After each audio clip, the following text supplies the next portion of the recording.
They started doing in the 1805, as far as I remember, but it really became a thing more like it. By about 1810, they started the calloting and the sheeting with the sheet paper. So there were very few umbrellas then. Most people did not use them. Hats were getting higher, and a lot of people rode on horses. So you can't really have an umbrella, and even when they were walking and all about, when you have a high hat, you know, you have to lift it up higher so it does not bounce into the crowd. So most people did not carry umbrellas, so it would get rained on, snowed on, and the hat, well, a genuine, even if not brushed on the other side. Even later on in the starting in 1910s, much later, a century later, once they started, most of these peluche hats were actually, white-hair peluche hats were actually, I mean the genuine ones, like the whole hat is made of that, not with the sheet plant, not the cheated ones. Even there's brush with the machine kind, which is way less result, it was still very strong and very rain resistant.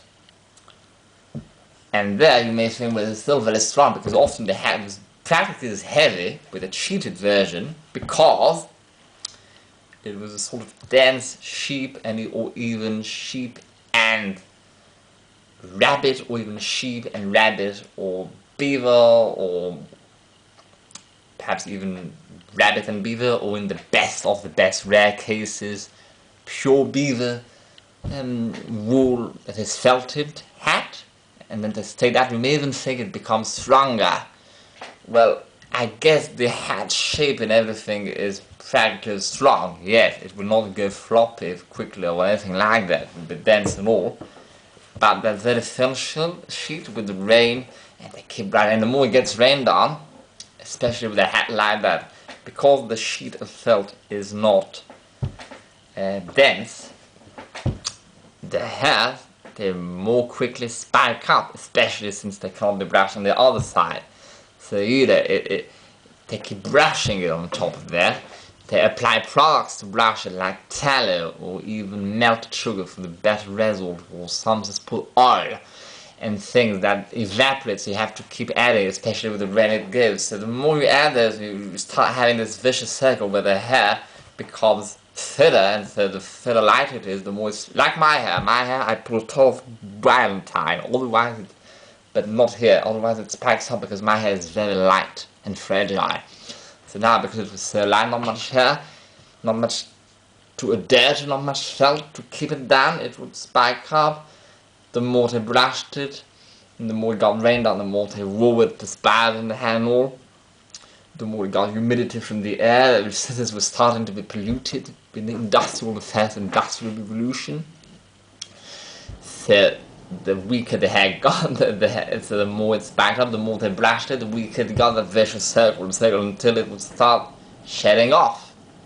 So now, if the hat was beneath the actual hat made from whatever felt it was made of, had not been dyed, it would show that orangey color. Often they realized that and they started dyeing them, especially from 1820. But often to keep the cost down, they only dyed them after the calloting.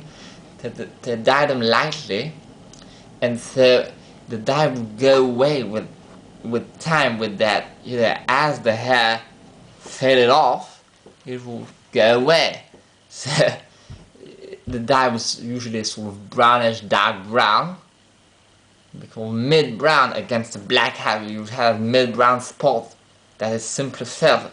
Surrounded by these long hair, it would look like a big stain, So the surviving pieces look weird. Also, with Reynolds, they got floppy, especially most of them were simply made with sheep wool felt from a sheep, So they would not resist well to rain. So they would start getting floppy. The crown was never squared and it was never sharp looking as a Gossheimer hat, but still it was quite sharp looking.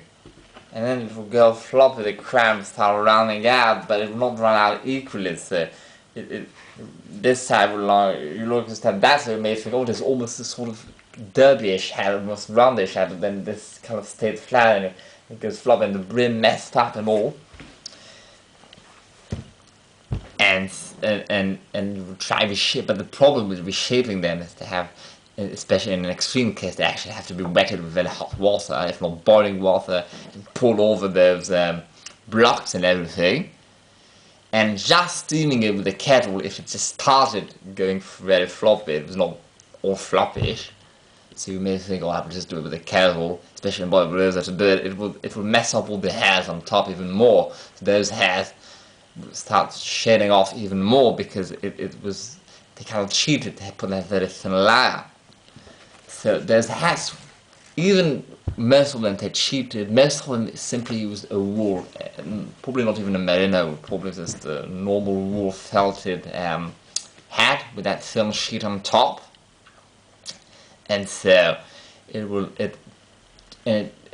but still the cost was still expensive from that sheet of to the point that the silk portion was still less expensive than this. So also, and to try to make them less heavy, so that sheep wool overall be as heavy as that hat, at least when it's new, it was before I sent it down. Although that one is a merino wool, so because it was not merino, it meant it had to keep the felt quite thin, not much felt, so it would resist to rain even less. And resist even less as a wool, and be less reshapeable through steam, because it had to use steam, or even worse, water, and to really reshape it well, or in the case of it being completely out of shape like that one, or in some cases even worse than that one.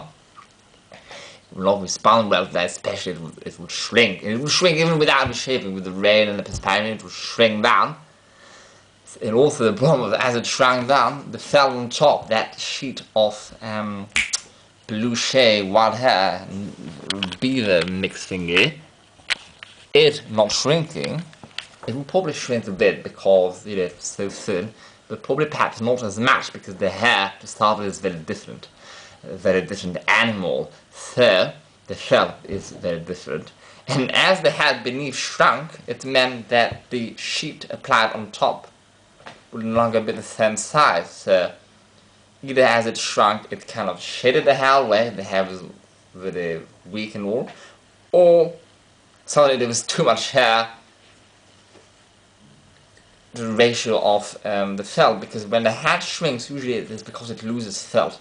And in case it did not actually lose felt, but just condense the felt, then it would simply be displaced, and you would start having this bubble. It would start sort of almost detaching itself from the hat, and just looking off and distressed. And so overall, I'm thinking, with how people wore their things back then, and were spending so much time outside and in the rain and everything, probably the really could only last, even like for the black ones, even with full-on the man eater. He's kind of like me. He would spend the modern time to bring in the best hatters, to repair it the best way and all, change the sweatband, really he takes care of it really good, but he wears it the same every day, right? It would probably look really bad after, I would say, 2 years. I mean, really worn in, worn, perhaps not worn out, but worn, and with a ton of repair, putting patches on top and all. And it would last max, I would say. Perhaps max, like 3 years and a half, 4 years, probably less, probably like 3 years and a half.